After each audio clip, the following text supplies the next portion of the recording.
Hello friends, good morning. এই যে রান্না প্রায় কমপ্লিট। এখানে ভাত হয়ে গেছে। যেহেতু বেরোবো তারা আছে, যে শাশুড়ি মায়ের খাবারটা বেড়ে দিচ্ছি।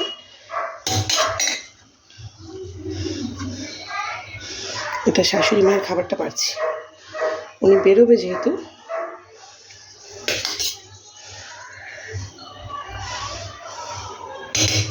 উনি অল্পই ভাত খায়।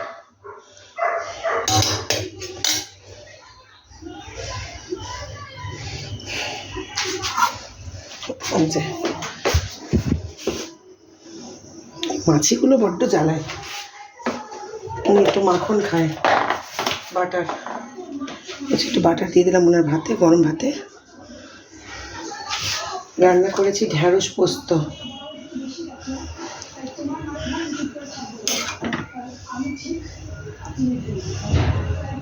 এই যে এখানে করেছি ঢ্যাঁড়স পোস্ত। ভাত তো দেখালাম আপনাদেরকে। আর এখানে করেছি মাছের ঝোল। চলুন ওনার মাছের ঝোলটা রেডি করে নিই। দাঁড়ান, মাছের ঝোলটাও তুলে নিই। এই যে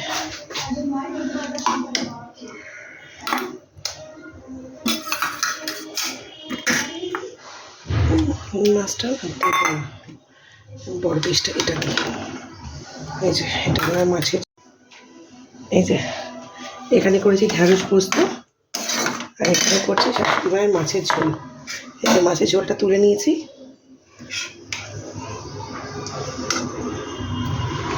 তো চলুন ওনাকে খেতে দিয়ে দিই। এই যে এটা ওনার খাবার। এই যে এখানে দিয়েছি ঢ্যাঁড়স পোস্ত, ভাত, মাখন আর মাছের ঝোল। তো দিয়ে আসি। এলো মা। ওরে সর্বনাশ, আমি এত ভাত খাবো না। কমে নেবো? কমিয়ে নেবে অবশ্যই, এত ভাতই খাবো। বললাম না উনি খুব একটা বেশি ভাত খান না। আমের চাটনি দেবো তো? দেখো, ঠিক আছে।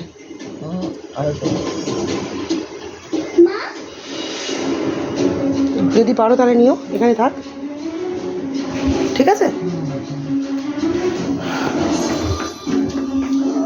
শাশুড়ি মাকে খেতে দিলাম, উনি একটু বেরোবে। এবার আমাদের খাবারগুলো খালি করে নিই। ছেলেকে, হাজব্যান্ডকে ওদেরকে ব্রেকফাস্ট দিয়ে দিয়েছি। ওদের জন্য পরোটা, আলু পটলের তরকারি আর ডিমের অমলেট করেছি। আমার ছেলে ডিম খায় না, ওকে দিইনি। ওকে আলু পটলের তরকারি আর পরোটা, সেটা শেয়ার করা হয়নি। তো এরপর আর কী কী করছি সেটা একটু পরে শেয়ার করছি। ছেলের জন্য করলাম ফ্রেঞ্চ ফ্রাই। ও তো আলু ভাজা ছাড়া খায় না, তো ফ্রেঞ্চ ফ্রাই নিয়ে এসেও বাবা, এটাকে ফ্রাই করে দিলাম। তো এবার বাকি কাজগুলো সেরে নিই, সেটাও শেয়ার করছি। সকাল থেকে এত কাজ থাকে। এই যে শাশুড়ি মায়ের জন্য ছানা কাটালাম। উনি রোজই একটু ছানা খান, আমি কাটিয়ে রেখে দিই অফিস যাওয়ার আগে। এবার ওনার বিছনাটা গুছিয়ে নেবো। বিছনাটা গোছানো হলেই আমার কাজ সব শেষ। ওই যে রান্না করে সব গুছিয়ে রেখেছি টেবিলে। গ্যাসটাও মুছবো, গ্যাসটা এখনও মোছা হয়নি। এই যে বিছনাটা গুছিয়ে নিই। গুছিয়ে নিয়ে আমি এবার চটপট চলে যাবো স্নান করতে। বিছনাটা গুছিয়ে আপনার সাথে শেয়ার করছি। বাজারে তো 20-25 করে গো। না গো দিদি, এই মাল ছুঁয়ে বলছি, এরকম হতেই পারে না। আমি এই মালের দায়িত্ব, মাল ছুঁয়ে বলছি। ক কিলো এটা? 2 কিলো 400। আর একটু বড় সাইজ হবে না? না হ্যাঁ, বড় হবে না কেন? দিয়ে দাও না, একটু বড় সাইজ দেখে।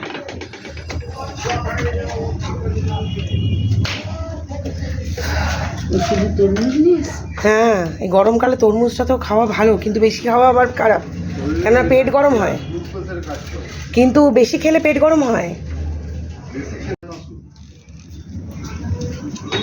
তাহলে কত হচ্ছে দাম? 2 কিলোর দাম হচ্ছে 90 টাকা।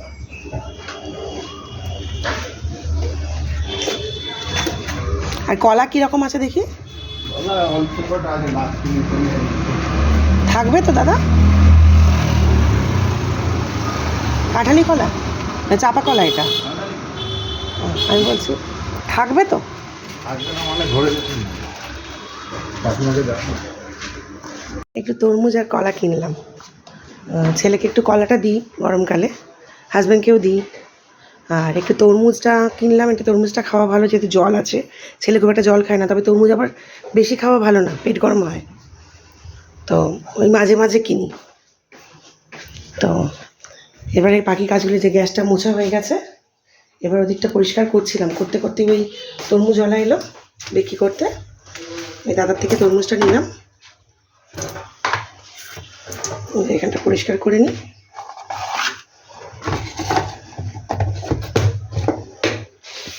চলুন কাজটা কমপ্লিট করে তাড়াতাড়ি আসছি। আজকে আপনাদের দেখাবো আমি যে ওই ভ্যাকিউম ক্লিনারটা কিনেছি, সেটা শেয়ার করবো আপনাদের সাথে। এই যে বিছনা গোছানো কমপ্লিট। না মাসি, আমার হয়ে গেছে, আমি এবার উঠে যাব, এবার রেডি হব। তো ফাইনালি একটু পরে আসছি, আপনাদের ভ্যাকিউম ক্লিনারটা দেখাবো। তো এখন ভিডিওটা এখানেই শেষ করছি। কেমন লাগলো আজকে রান্নার ভিডিও, প্লিজ কাইন্ডলি কমেন্ট সেকশানে জানাবেন। আজকে কে কী খাচ্ছেন সেটাও জানাবেন। আর ভালো লাগলে লাইক, কমেন্ট, শেয়ার, সাবস্ক্রাইব, আর আমার আইডিটাকে ফলো করতে ভুলবেন না। ভালো থাকবেন সবাই, টাটা। আবার আসছি পরে নতুন ভিডিও নিয়ে। এই যে কাজ কমপ্লিট, আমি একটু খেয়ে নিয়ে বেরোবো। আমি একটু ভাত খেয়ে যাই, কেননা যেহেতু অনেকটা দেরি হয়ে যায় খেতে, ওই জন্য। তো টাটা সবাইকে।